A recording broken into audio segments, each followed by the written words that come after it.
இன்றைய அப்பு துணிக்க நிகழ்ச்சியிலே உங்களை சந்திக்கிறதுல மிக்க மகிழ்ச்சி அடைகிறேன். இந்த நாளிலும் கர்த்தருடைய வார்த்தை நாம் தியானிக்க போகிறோம். பாருங்க, என்னோடு கூட சேர்ந்து ஒரு வசனத்தை நாம் வாசிப்போம். லூக்கா எழுதின சுவிசேஷ புஸ்தகம் 9வது அதிகாரத்துல 30வது வசனத்தையும் 31வது வசனத்தை நான் வாசிக்கிறேன். அன்றியும் மோசே எலியா என்னும் 2 பேரும் மகிமையோடு காணப்பட்டு அவருடனே சம்பாஷணை பண்ணி அவர் எருசலேமில் நிறைவேற்ற போகிற அவருடைய மரணத்தை குறித்து பேசி கொண்டிருந்தார்கள். ஆமென். கவனிங்க, ஜெபத்தை குறித்து நாம் தியானித்து வருகிறோம். ஆண்டவராகிய இயேசு கிறிஸ்து அவர் மலை மேல ஜெபம் பண்ணின பொழுது அவருடைய முகம் மாறிற்று, அவருடைய வஸ்திரம் வெண்மையாகி பிரகாசித்ததுன்னு நாம் பார்க்கிறோம். 3வது காரியம், அவர் ஜெபம் பண்ணும்போது என்ன நடந்தது கேட்டீங்கன்னா, கர்த்தர் அவரோடு கூட பேசினார். அல்லேலூயா. அவர் எருசலேமில் நிறைவேற்ற போகிற அவருடைய மரணத்தை குறித்து அவரோடு கூட ஆண்டவர் பேசிக்கொண்டு, அதாவது பிதாவாகிய தேவன் அவரோடு கூட பேசினார். எப்படி நீங்க கேட்கிறீங்களா? அங்க மோசே எலியா தானே இருக்கிறாங்க நீங்க கேட்கலாம். பாருங்க, மோசே என்றால் நியாயப்பிரமாணம், எலியா என்றால் தீர்க்க தரிசனம்.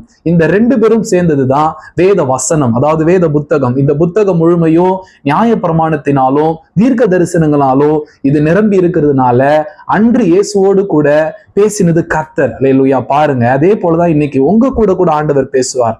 எப்போ நீங்க கேக்குறீங்களா? நீங்க ஆண்டவரை நோக்கி கூப்பிட்டீங்கன்னா, நீங்க ஆண்டவரை நோக்கி முழங்கால் போட்டு ஜெபம் பண்ணீங்கன்னா கர்த்தர் உங்களோடு கூட பேசுவார். அல்லேலூயா. நீங்க பாருங்க, எரேமியா 33:3 சொல்லுகிறது, என்னை நோக்கி கூப்பிடு, அப்போது நான் உனக்கு மறு உத்தரவு அருளி செய்து நீ அறியாததும் எட்டாததுமான பெரிய காரியங்களை உனக்கு அறிவிப்பேன் ஆண்டவர் சொல்றாங்க. அல்லேலூயா. அப்ப கர்த்தருடைய பிள்ளையே, ஆண்டவர் என்னோடு கூட பேச மாட்டாரு சொல்லி நீ இருக்காத.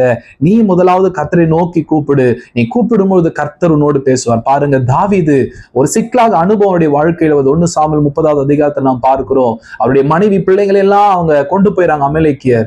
அப்போ அவன் மிகவும் நெருக்கப்பட்டான்னு வசனம் சொல்லுகிறது.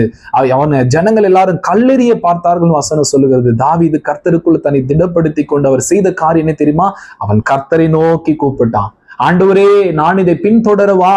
நான் அந்த தண்டை பிடிப்பேனா? நான் எல்லாவற்றையும் திருப்பிக் கொள்வேனா என்று சொல்லி தாவீது ஜெபம் பண்ணார்.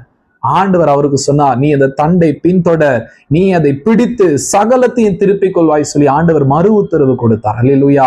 அதே போல் தாவீது புறப்பட்டு போய் அவர் எல்லாவற்றையும் திருப்பிக் கொண்டார். தேவ பிள்ளையே, நீ கூட உன் வாழ்க்கையில நீ ஆலோசனை இல்லாம, ஐடியா இல்லாம இருக்கிற, நீ ஜெபம் பண்ணும்போது கர்த்தர் உனக்கு ஆலோசனை தருவார். நீ ஜெபம் பண்ணும்போது கர்த்தர் உன் வாழ்க்கையில இருக்கிற பிரச்சனைகளை உனக்கு விளக்கி காட்டுவார். ஆகையினால சோர்ந்து போகாம நீங்க விழித்திருந்து ஜெபம் பண்ணுங்க.